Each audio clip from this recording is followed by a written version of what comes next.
I'm a general contractor for many years, and I'm doing flipping and moving into multifamily and different business in the real estate field. Jason, who are you? I'm Jason. I'm a general contractor, restoration contractor. Also moving into real estate, working on getting my license right now, and also working on real estate investing. German. Hey, Jordan from the German, sorry.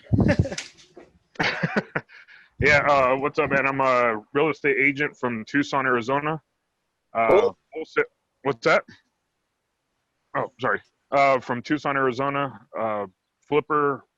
I do a lot of Me Too, like sub-2 flips, and then wholesales also. Welcome. Thanks for joining us. Eve, why don't you introduce yourself? Hi everyone, my name is Eve, and also part of the Leveling Up team. And nice to meet you all. Where are you located? Eve, where are you located? I'm in the Philippines. The Philippines. Okay. Cyrus, introduce yourself. Hi guys, I'm Cyrus Enriquez. I'm Chris. I'm BB's marketing manager, and nice to see you all. Manager out of the Philippines. Thank you. Kelly, introduce yourself, please. Hey there, Kelly Ross. Can you guys hear me? Yeah, okay. I'm a realtor in the Phoenix Valley, and I'm getting into more residential properties, rentals, and like Airbnb. Hey, Bruce. Yes, going. So my name is Bruce. I'm over here in Southern California. Currently, I do like commercial installations for DirecTV, things of that nature. But I'm trying to get into real estate investing, trying to do my first deal still. And yeah, that's kind of where I'm at right now. Welcome, Bruce. The dawn of real estate.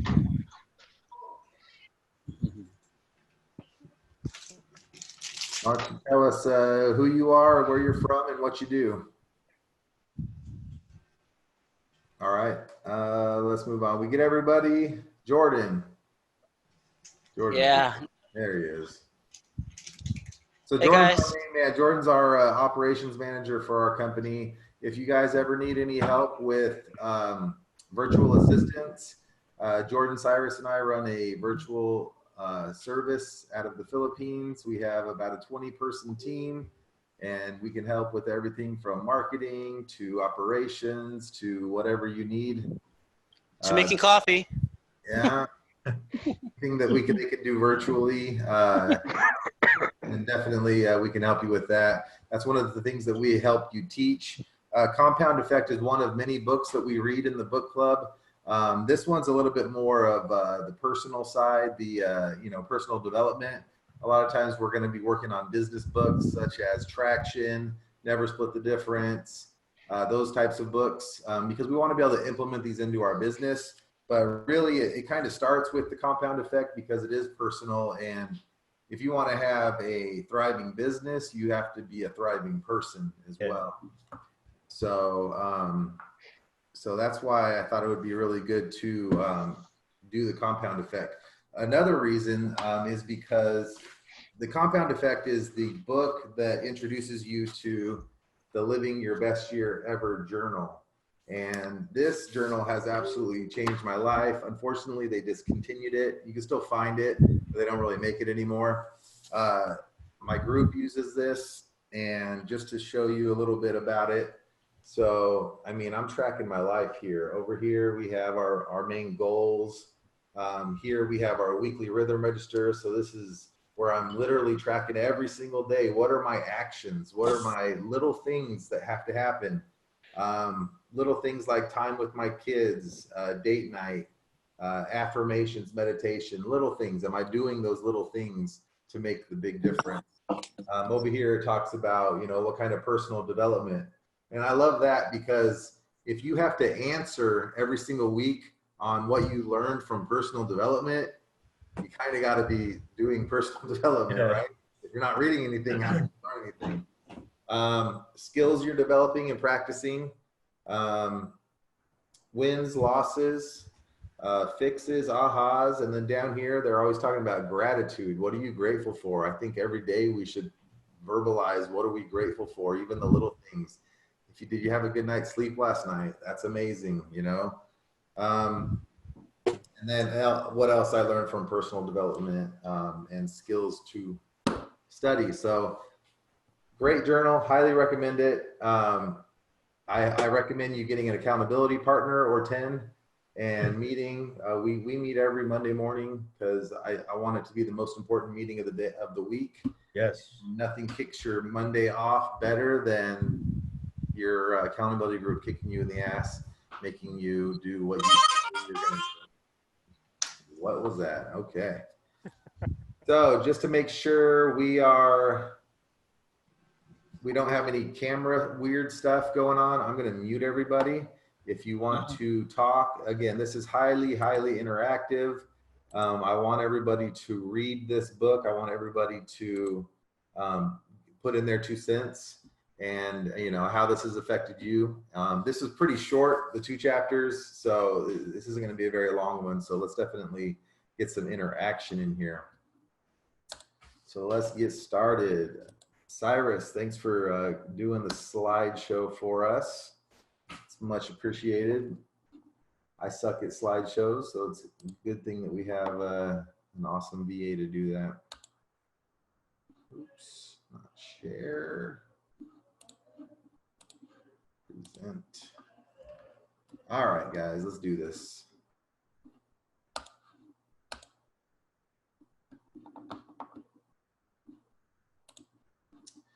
All right, the compound effect. This is where we are getting started. Come on. All right, a few reminders before we get started.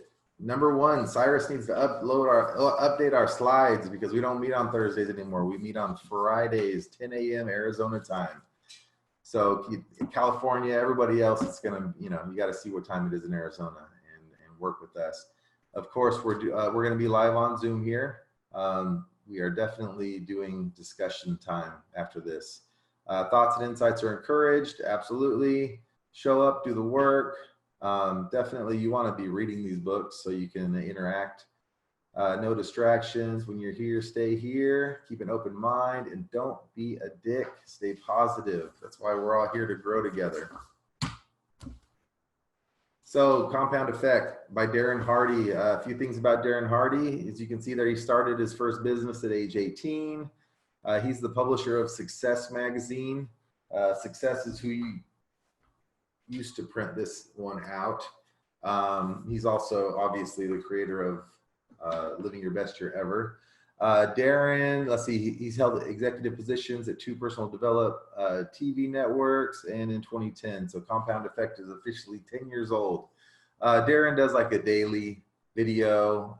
They give a lot away for free. So definitely reach out, you know, just Google him and you can get the daily videos. He sends that out every single day. A friend of mine, Danny out of Dayton, they actually watch that as a team. It's such good content. They watch that as a team together. So this book is perfect for you if you'd like some practical advice on cultivating and stamping out habits.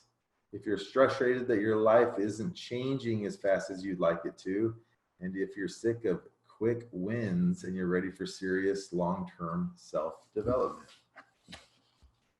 So as I'm listening through this, it's really, accountability is a huge part of this book because it's a huge part of life. So the compound effect is the principle of reaping huge rewards from a series of small, smart choices made consistently over a long period of time. So we all know the basic concepts of the compound effect. So let's talk about it. The first couple things that they talk about is the magic penny. Who had heard that story before about the magic penny? Feel free to unmute yourself. Yeah, I heard that story before back in school. right? And Yeah.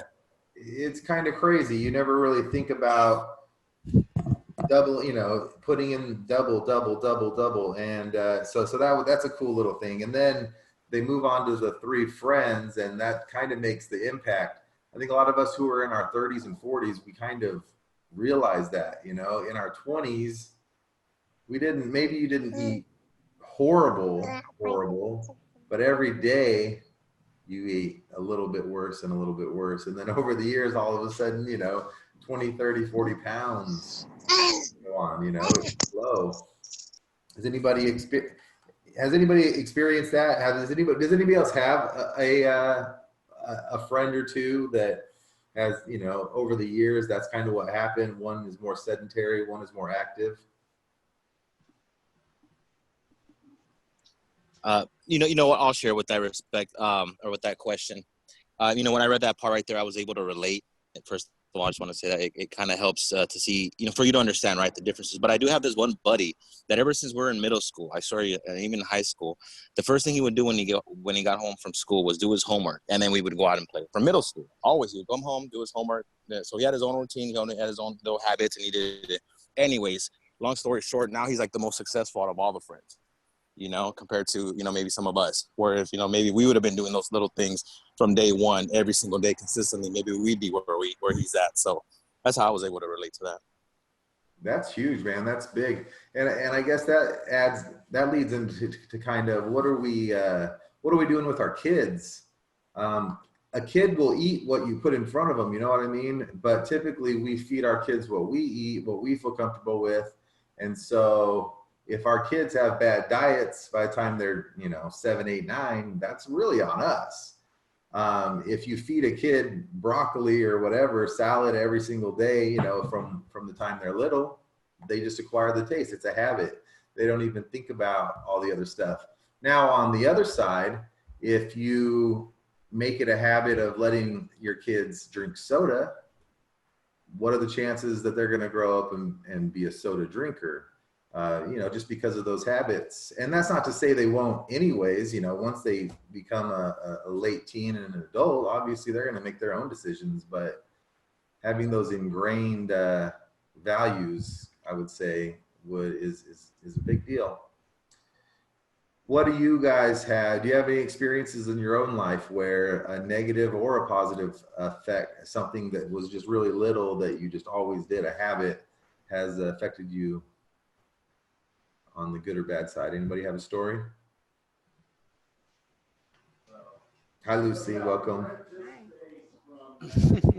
So we're talking about habits, about how habits over time can really make a difference. So right now I'm with Jason. We're doing this 75-day challenge where you're working out every single day, you're following a diet, and you're doing all the things needed. So that might be kind of a bigger change that you're used to, but if that's done consistently, on day 76, you're probably just going to hop out of bed, if you do it for 75 days in a row, because they say it takes about 21 straight days to make a habit. And so if you're doing 3 times that, I imagine it would, that's a nice habit to do. All right. So you guys aren't very talkative today. That's okay. All right. So yeah. So again, we talked about the 3 friends and how just little every single day things just make a big difference. When I was listening to it this morning, he talked about how how first of all you have to take 100% control of your of everything, and that's in chapter 2. We'll talk about that.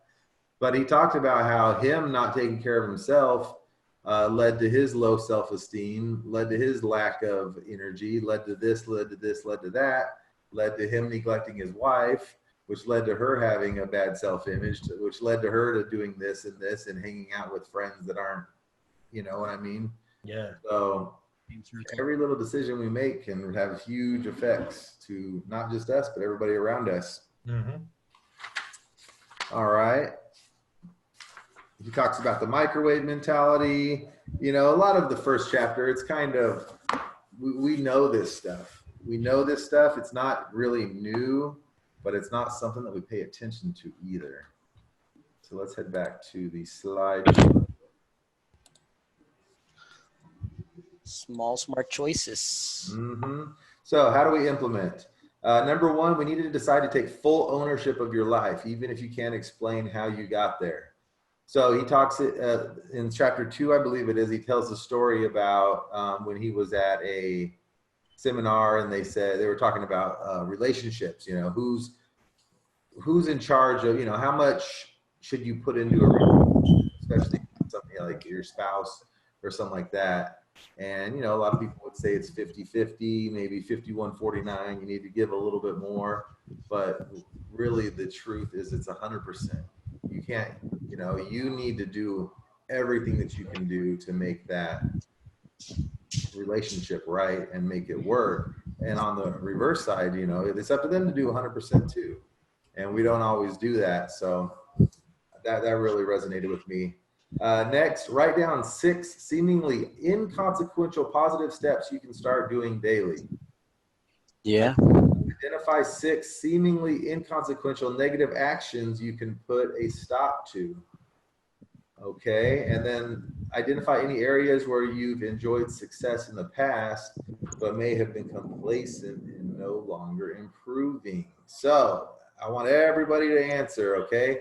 I want you to give me one of those 3. I want you to give me one inconsequential positive step that you can start doing daily, one inconsequential negative action you can put a stop to, and or identify an area where you've enjoyed success in the past. Who wants to go first? I'll go first. I don't mind.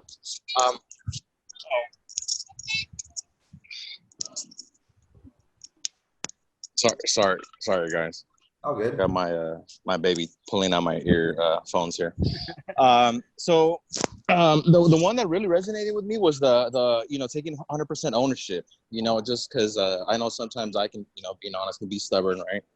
And so not necessarily in a relationship with my, you know, my girlfriend or anything like that, but just any type of relationship, you know, with anybody. Sometimes you get in disagreements and you start, you know, thinking and blaming the other person. But when I read that and I started thinking about some of the situations in my life, I took a step back and was like, well, you know what? Okay, you know what? I guess he did make a good point. If I would have maybe if I would have done something the day before, I could have prevented it. You know, maybe if I would have explained myself better, I could have prevented that, right? So really digging deep and taking a look at yourself, like what you could have done differently. That's taking 100% responsibility, and it does make a big difference. You know, the one positive thing small thing that I'm gonna be doing is going back to the gym. You know, I'm gonna go back to the gym. It's something I've been wanting to do, and then one small thing that I'm gonna stop doing so much is like smoking during the day. That's one thing that I'm gonna stop doing. You know, I smoke throughout the day, but I'm gonna stop smoking throughout the day, and you know, maybe just, you know, hold it for a night thing or something like that.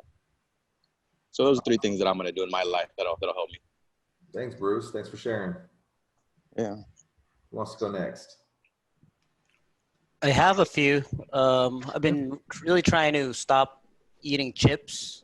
I know it's not really a major thing, but Well, you know, that's exactly the point, though. That's exactly the point.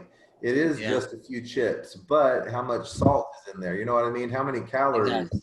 And then you do it every day, and then you do it every month, and then now you've eaten like 10,000 bags of chips after a few years, right? Then by 50, you'll have a kidney problem, right? Exactly, and those are the little things. I got diabetes. I got type 2 diabetes, and so I'm working my best to fight that, because that's something where you don't notice it. You don't notice it. It doesn't make a difference in your life, and then bam, you're 20 years down the road, and they're chopping limbs and shit, right? So that's something that's a huge compound effect. So am I compounding negatively, or am I having more good days, or am I having more days where my body doesn't even know I'm diabetic? My sugars are on point, right? Jason, what do you got? I'm in the process of taking full ownership right now of my life. That's part of the reason why I left the relationship I was in. I just needed to, it's been 20 some years, you know, relationship to relationship and different things. And I never really found out what makes me happy, what makes me tick, or kind of just had time to be alone, man. You know, to work on me. And that's what I'm doing now. And it takes some soul searching and some digging, but I'm finding out things about me that I probably just pushed to the side and kind of went in just a numb robot mode for years. And it affected my relationships. I was in long-term relationships that I shouldn't have been in for so long because I had become complacent and just let go of what was important to me and just went, just rolled with it. And so that's something I'm working on right now. Positive steps to start. Daily gratitude has been huge for me. Just starting my day with that has made a huge impact. Sets the right tone every day. And just a reminder, and I do it throughout the day too, but if I start my day like that, I have a different day. Action to stop is drama and negativity.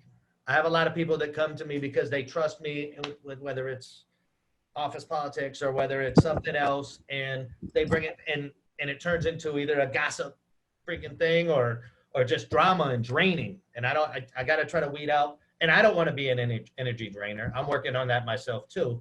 So I need to weed those people out as well so that it doesn't become a habit, because it can easily become a habit. And then next thing you know, you're feeding and you're looking for negativity. And then the area where I had success, working out, man. It's like my therapy. It's when I know and I get up and I do my gratitude and my prayers and meditation and I get my mind right in the morning and I go work out, I hit the door and I know I'm unstoppable for the day. Nothing can come up. I took care of me in the morning and I'm ready for whatever life brings at me. And it's been that's worked really well for me. Fantastic. Yeah, man. The morning routine, that's one of the things we're also working on. Yes. Is our morning routine. I love, we were reading a book and it talked about how your morning routine is your rudder, right? It's going to set your direction. And that's the truth, right? Yeah. So another one that I would love to say on the bad side, the negative side, on a little tiny choice is my drive to and from work. So I'm typically going to be 20 to 40 minutes in the car each way, depending on traffic. I can turn on the news, which is filled with negativity, death, drama, bullshit, or I can turn on a book that's about positivity, learning to be a better person, right? Yep. That's let's just say 60 minutes, an hour a day difference. So that's a 2-hour difference, right? I'm taking away an hour of negativity. I'm adding a negative positivity. And then, so if I do that every day, now I'm 7 hours. They talk about if you read 10 pages in a book a day, you're going to read like 40 books a year. Consistent. Yeah, that's a mobile library you got there. Yeah, it's amazing. Yeah, I mean, that's where I get all my books. And not even that, YouTube has, Tom Bilyeu has an amazing show. He interviews people that inspire me every day. Zig Ziglar, Jim Rohn, their stuff is for free on YouTube. Just download it and play it and let it, let the good vibes, Rich Dad, all that stuff, just let it enter your brain. Or music. Music's great. I mean, you don't always have to be learning, but turn the fucking news off, turn the radio off. It's garbage. Yes. Lucy, I want to hear from you. Yeah, all that negativity. I've been working on my thought processes, so shutting down when I have any negative thinking patterns. So I've started asking myself if it was a supportive thought, and that seems to be helping in the last couple of days at least. It's kind of a little thing, but it definitely adds up. Great. And I need to work on cleaning and being consistently keeping things organized.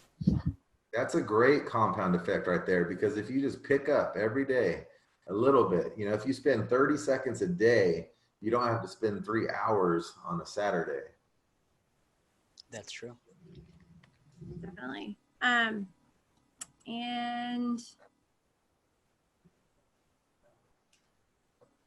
yeah, I need to make sure my workouts are more consistent too. So that's my other thing. Thanks, Lucy. Thanks for sharing. Pam, how about you? Do you have any examples in your life?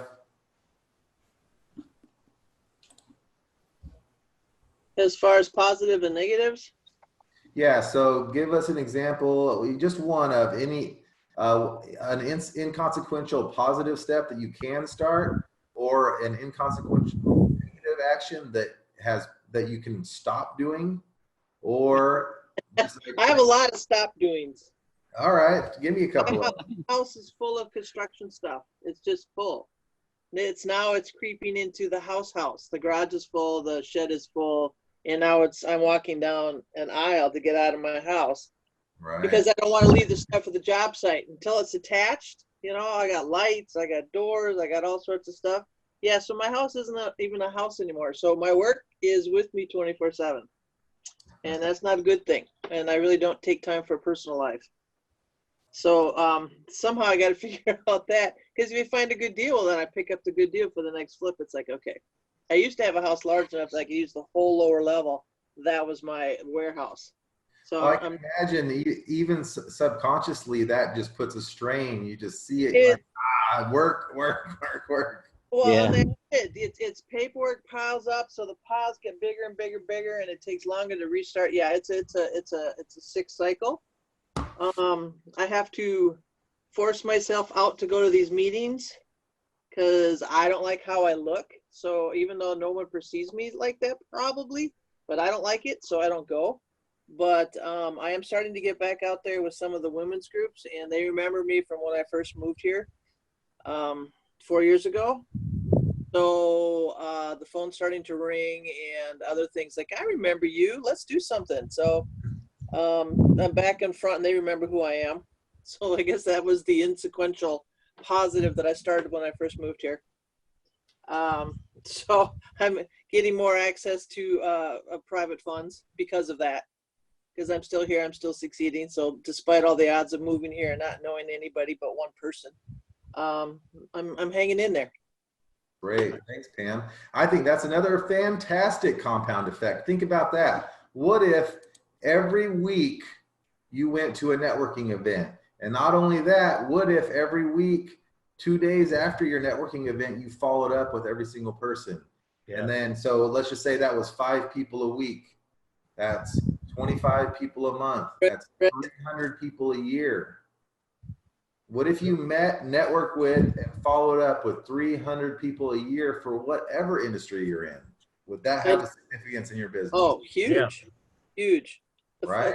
Key is follow up. Key is follow up for sure. And it's just doing one thing a week, you know, but it seriously compounds. Same with your marketing. Marketing is a great example of the compound effect. Yeah. If you send out just 10 whatever marketing pieces a month or a week, after a year, you've sent out 500. It adds up. And then if you've done that year after year, now you all of a sudden have thousands of marketing out there, thousands of, you know, touches, and that's going to grow. Because what's the alternative? The alternative is you send none, and now you have maybe, except, oh, I got to send, and so you go send 300, and then you don't send any for 2 years, and then, oh, I got to do something, right? Starting and stopping. What's that? Starting and stopping is the major thing. Yeah. Well, consistency is one thing, but you stop. I hate it when it takes a half an hour to find the screwdriver. It's okay. And that's with the gym too, right? Where we all gung-ho, first of the year, we're going to go bust ass, and you go and you do a 2-3 hour workout, and that's not sustainable, right? Get your 30 minutes in, shit, just go. I just read a great book. It's called Atomic Habits. I highly recommend it because it tells, you know, it just helps you create and maintain your habits. You know, a lot of little tricks, because we got to trick ourselves. We're our own worst enemy, right? Mm-hmm. Anybody else want to put into this, Kelly or German? Yeah, I'm gonna piggyback off of you with how you do like your daily gratitude. So I started doing that as well. So every time I wake up in the morning, the first thing I do is pull out my little journal. It's on my nightstand, and I just put 5 things that I am grateful for. And then, well, it's like 2 that I'm grateful for that are already here, and then 3 that are not here yet, if that makes sense. But I put it in past tense, like it's already happened. Right. And I do that morning and night. And then, but I'm trying to stay consistent because sometimes, you know, life gets in the way with the baby and then I forget. So just staying consistent with that. And then I'm trying, so what I struggle with the most is that I don't do is staying organized, like with follow-up and like systematically. So that's what I'm trying to implement this year, because I find myself continuously, you know, finding coaches or joining teams to keep me, you know, organized to create better habits. So if I had better habits, I wouldn't have to, you know, I could just do it on my own. So systems is what I'm trying to implement. Accountability, though. Yeah. Accountability is very huge with that. Thanks. Kelly, talking about babies, how important is routine and habits when you have a baby? Oh yeah, they have their routine and schedules first. So I have to work around her schedule. It's funny, you know, my dog has a routine. By like 9 o'clock, if we're not out the door yet, like she wants to go to her bed. She's like, "What is going on here? Let's go anyway." It's like it's 9 o'clock. It's time for a nap. You know? That's baby. Yep, that's her bath time. If I don't put it, she throws a fit. So. German, did you want to add anything to that? Yeah. So I have a huge, like I have that shiny object syndrome, where I research that. What is that? Where you just keep reading and reading and reading and don't take action. But when I do take action, it's like full force, nonstop, just go. And, you know, sometimes, and then I neglect other things, and then I come back to other things. So it's just, I gotta stay more consistent on what I do.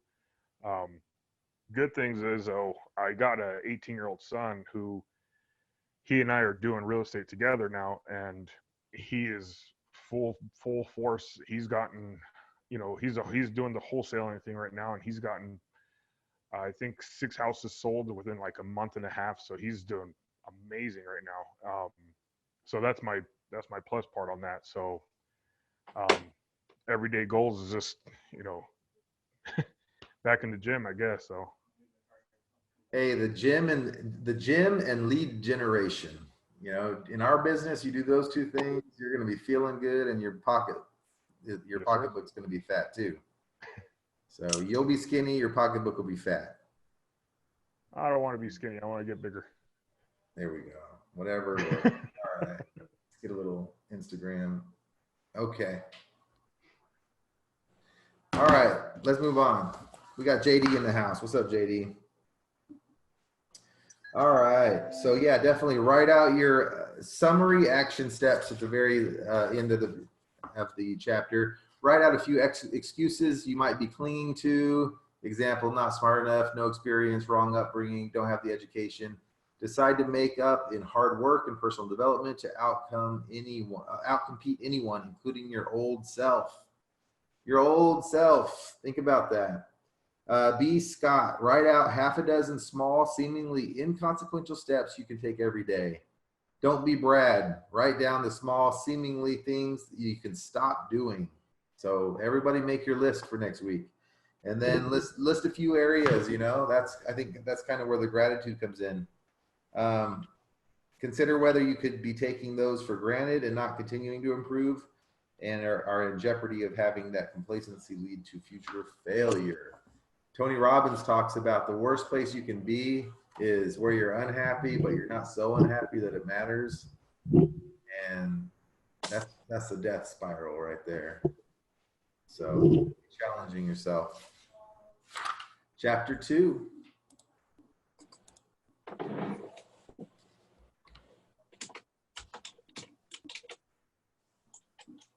Choices. So if it all comes down to choices we make, how do we get better at making them? The answer, like compounding, is disarmingly simple. Stop living on autopilot and start making conscious decisions. Conscious decisions, right? Okay, let's talk about this. Elephants don't bite. Did you guys read that little summary there? Yeah. You know, it's the mosquito. It's the little things. Boom, boom, boom, boom, boom. Every single time. Great little story there. Thanksgiving year round. I love that one. Why do we all struggle during the holidays? There's this one fitness commercial that always plays in the winter time here in Arizona. And they say it's a holiday, not a month. So why do we, right? Why do we make that excuse to where I go, oh shit, it's gonna be Thanksgiving in 4 weeks. I can't eat good today. Yep. That's insane. And then like we were talking about earlier, guys, owning 100%. Everything is your fault always. Especially if you have a team member, you know, if you're working with other people, you have to have 100% accountability, because either I didn't, you know, if they don't do something right, either you didn't explain it right, you didn't emphasize the importance of it, or maybe there's just a disrespect and they don't, you know what I mean? Like there's some reason. You got to figure out what it is, and then you got to take action on that. Okay. Anybody got anything on that? Owning 100%? Getting lucky. Who was it? Who's the golfer? So Richard, he asked Richard Branson if he felt luck played a part in his success. He answered, yes, of course, we're all lucky. If you live in a free society, you're lucky. Luck surrounds us every day. We are consistently having lucky things happen to us, whether you recognize it or not. I have not been any more lucky or unlucky than anybody else. The difference is when luck comes my way, I took advantage of it. Who likes that one? That's a good one. We all have luck. Luck comes to all of us. What do you do with your luck? What do you do with your bad luck? Do you dwell on it, or do you just push past it? So preparation. By consistently improving and preparing yourself, your skills, knowledge, expertise, relationships, and resources, you have the wherewithal to take advantage of great opportunities when they arise, aka when luck strikes. Then you can be like Arnold Palmer, who told Success Magazine, the funny thing, the more I practice, the luckier I get. Yeah. So absolutely, I love it. And then lastly, attitude. This is where luck evades most people, and where Sir Richard is spot on with his belief that luck is all around us. It's simply a matter of seeing situations, conversations, and circumstances as fortuitous. You cannot see what you don't look for, and you cannot look for what you don't believe in. Man. Oof. Man, who needed to hear that today? Yeah. Let's see what else we have on this chapter. Again, these first two were pretty light. This whole book's pretty light. Okay, at the end of chapter 2, he talks about the money trap. He talks about money, how he had done pretty well, and at the end of the year, his CPA is like, you owe 100 grand. He's like, oh my God, I don't have any money. How do I owe 100 grand? You know, I think a lot of us entrepreneurs have been in that boat. Mm-hmm. Because we're not being consistent. We're not setting money aside. You know what I mean? We're not doing the little things that we need to do. And so he told another story about his coworker who said she could never save 10%. She could never do that just because she didn't make enough money. Well, so he just helped her find a way she found a way to take 1%. So she had to clear $30 a month. So she had to worry about $300 when she only made $3,000 a month. She only had to worry about clearing $30, and she was able to do that. And then the next month she did another 1%. And after a while, you have that. Setting that money aside is huge, you know. And most of us, we need to do it to where you don't see it. Yeah. If it could just go away and go into this account that you don't have access to, and that's a lot of the saving tricks right there, you know, just can't see it, put it away. That's why they don't let you touch your 401k. Yeah. As crappy as a lot of those can be, it's a forced one. Like you get killed if you pull it out. So by design. And of course, he talks about the latte Babylon. factor. I say bullshit, go close another deal, but whatever. I like my latte.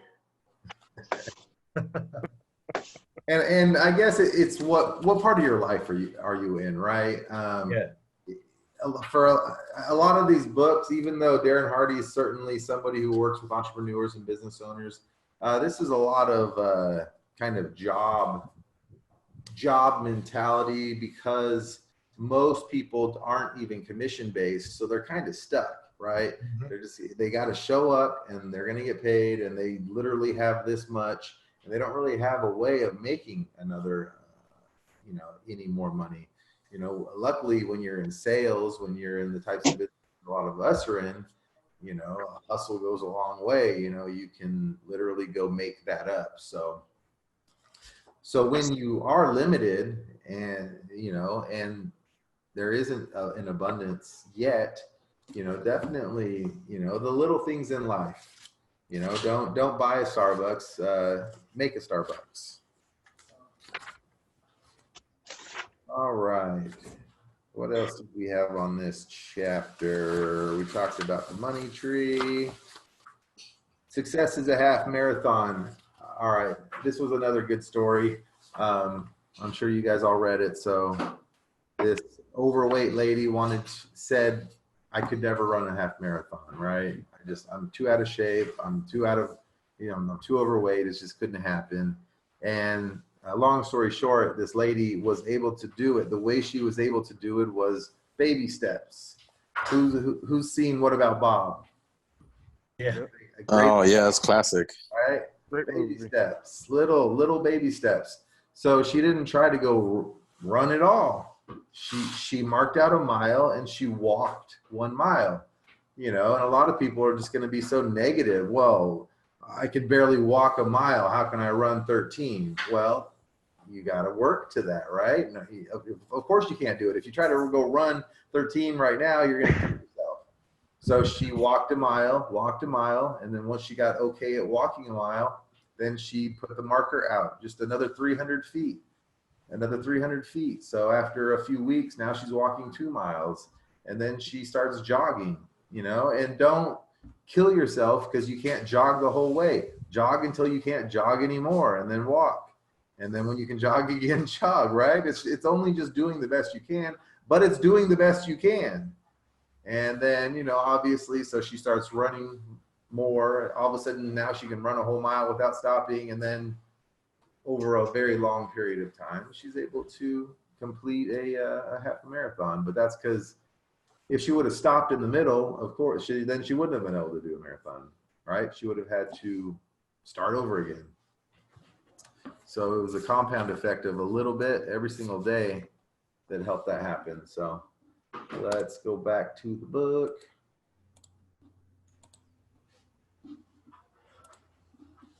So how to implement. First of all, identify the one area of your life you're struggling with most and start journaling all the things that you're grateful for about it.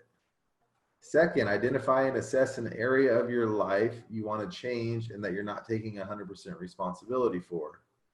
Number 3, start tracking at least one behavior in one area of your life you'd like to change and improve.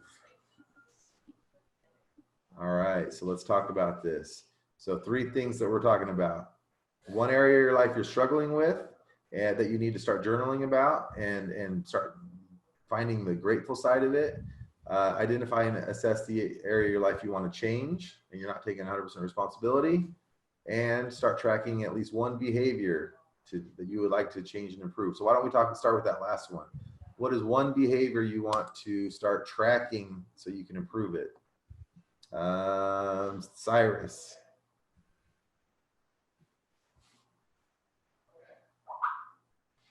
Mostly I want to focus on my health. I got fat last year, so Yeah, flat, yes. yeah. So last January, I started doing a low carb diet and start drinking more water. Like I drink four glasses of water every morning, at noon, and at night. So yeah, taking baby steps towards my goal. Very good. I like it. So let's go Jason, then Pam, then Lucy. What's Right. one thing?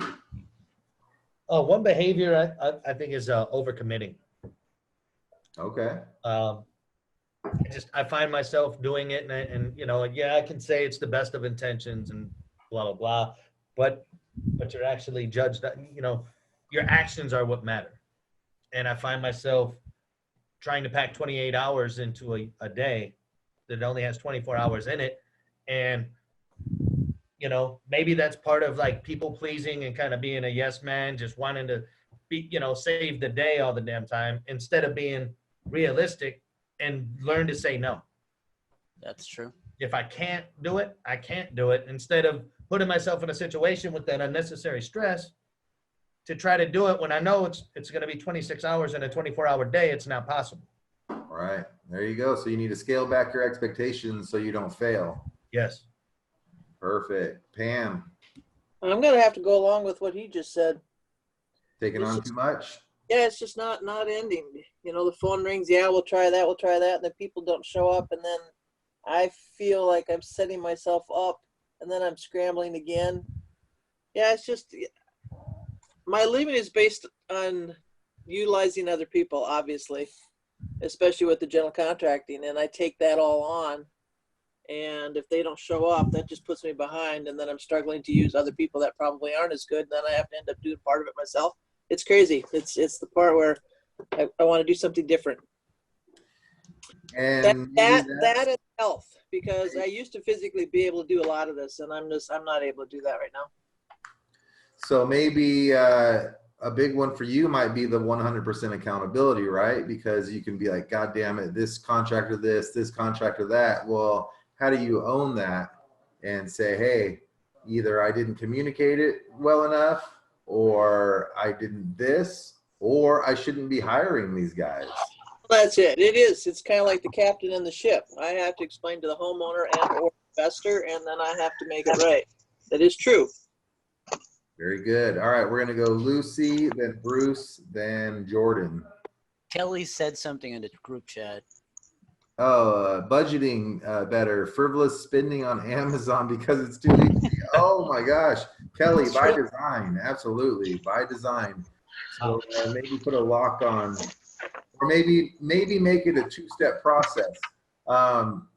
Dave Ramsey, I don't know if any of you guys follow Dave Ramsey, but one of the things, a funny story that I heard is your credit cards. If you can't bring yourself to cut up your credit cards, put it in a glass of water and put it in the freezer. Then you have to wait for it to melt, and you have all that time to think about it. Change your mind. I actually, what I do now is I actually have like one credit card that I have a cap on, and it's like a $500 one, and that's the only one that's linked to Amazon. Because if I do the business, like, no, I'm like, oh, and then they're all linked to like pay at the end of the month. Right. And then so that's another, you know, teaser for me is to not pay interest. But then I'll be like, oh, it's okay, I'll pay it off. But putting the cap has helped me a lot. I like it. Capping it. Okay, Bruce, and then Jordan. Going to the gym. I know I brought that up earlier, but you know, going to the gym, just you know, what Jason said, you know, when you start off your morning right, you do everything you want to do, which is you're reading, you're meditating, going to the gym. I mean, the rest of the day is just, it's not necessarily cake, but you own it. You know, you own the day. And so I want to get back into working out every morning. That makes me feel really good. You know, you feel good, you look good, and just you have the energy for the rest of the day. So working out. Very good. So on that, I would say one thing that has helped me is because getting up and going, it's so easy. Like you get up and man, 30 minutes, like 40 minutes, an hour, you're like, God damn it, where's the time going? So anytime that I pack my bag before, and then I set my clothes, my shoes. So literally I'm waking up, I'm putting my shoes on. That is huge for me. It takes me like an hour a day, I would say. Yep. When I don't, I go into the bathroom, and then I got to go wake up my wife when I open the door and find my clothes. And pack my bag. And that's when I forget my towel and all this other shit. Yeah. You know what I mean? Yeah, and that's so. No, and thank you for the tip because that's so true. You know, you do wake up in the morning with certain expectations of how you're going to spend that morning time. And exactly 30, 45 minutes later, you haven't left the house and you're like, what the hell? I got to go. Yeah. So that's a good idea. Jordan, how about you? I guess reading more. I used to love reading books when I was in college, but I guess it just stopped when I started working. So having it being accessible would really help. So, downloading audiobooks is really a major factor for me lately. So The book Atomic Habits talks about habit stacking. So something like reading, you can say, all right, what's another habit that I'm gonna do no matter what? And then you just add it to that. So anytime I take my son for a walk, I'm gonna ignore him and listen to my book. just recently developed that habit of whenever I take my kid to school, I play it on the car. That's a perfect one. That's 1 hour every day, right? Yeah. So I'm already on chapter 16 in Atomic Habits. There you go. I like it. Okay. Who do we have? Bruce? Or no, we had Bruce. German? What? Do you have one? Yeah, probably being more attentive to my wife. I tend to jump on my laptop. I have 2 laptops, and I tend to jump on them and kind of veer away from her, and and she knows what I'm trying to make make money for the family, but I can definitely spend an hour a night before she goes to bed with her instead of all night on my computer. So that's a good one. Spending those quality minutes with the. Yeah, that's a good one. Yeah. Maya or Eve, do you guys have any input on this? Don is here.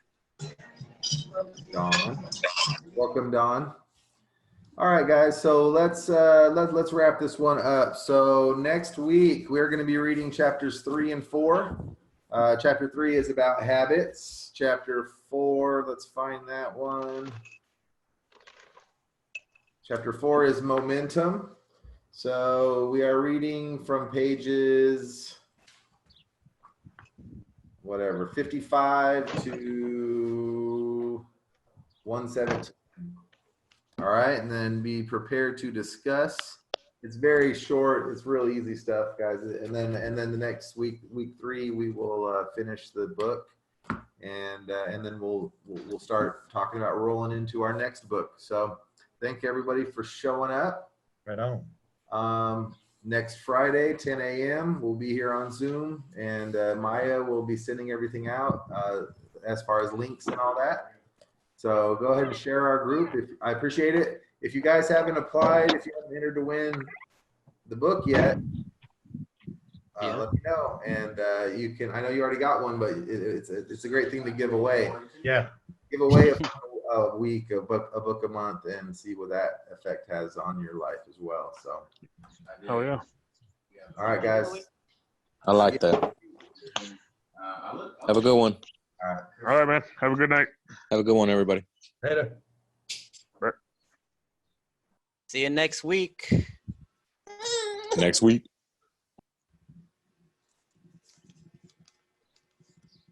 Compound effect.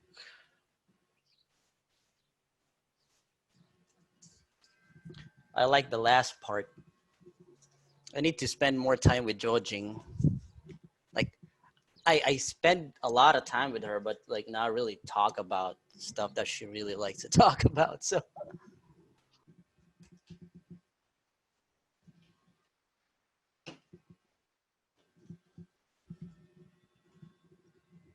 Yeah, that was a really good one, guys. That was a lot funner than when there's 2 people. So good job. Stop on recording. Marketing. What's that? Maya, can you stop recording? I got it. Sure.